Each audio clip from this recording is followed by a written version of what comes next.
28 bishii December ayay ahayd markii si rasmi ah Soomaaliya hawadeeda ay dib ula soo laabatay isla markaana munaasabad furitaan ah oo kaga qayb galay madaxweynaha dawladda federaalka Soomaaliya mudane Maxamed Cabdullaahi Maxamed Farmaajo 28 March maantana waa maalintii ugu horeysay ay soo laabtaan tiro dhan 30 kamid ah shaqaalaha saadaasha iyo duulista hawada ee xaruntooda ay ahayd magaalada Nairobi ee dalka Kenya waana tilaabo horumarineed ee dawladda dhexe ee Soomaaliya ay gaartay iyo wasaaradda duulista iyo gaadiidka waxaan maanta aad iyo aad ugu faraxsanahay runtii inaan isugu nimid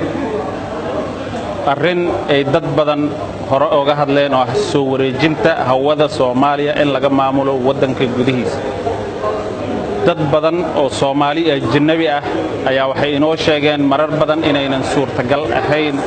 in la soo wareejiyo hawada Soomaaliya oo laga maamulo wadanka gudihiisa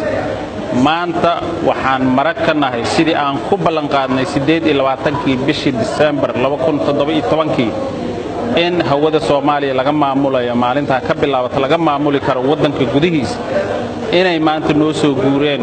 shaqaalihii halbowlaha u ahaa maamulka hawada Soomaaliya shaqaalahani oo ka shaqeynayay Nairobi ilaa iyo sanadkii 93 deganaa Nairobi 34 qof oo shaqaalahaas ilaa ay 34 qof shaqaalahaas kamid ah ayaa maanta waxay u soo guureen wadanka gudihiisa si permanent ah joogto ah ay wadankan ugu soo guureen waxa maanta marqaati laga yahay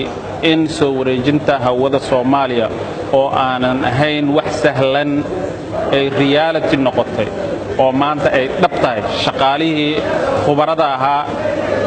Soomaali ah oo deganaa wadanka Kenya intaasoo sano inay hadda soo guureen maanta ka bilaabatana wadanka gudihiisa ay degan yihiin lagana maamulayo wadanka hawada Soomaaliya in laga maamulo wadanka gudihiisa maanta inay reality tahay Ibrahim Umar Baafe wararka Universal alboorka aadan cadde magaalada Muqdisho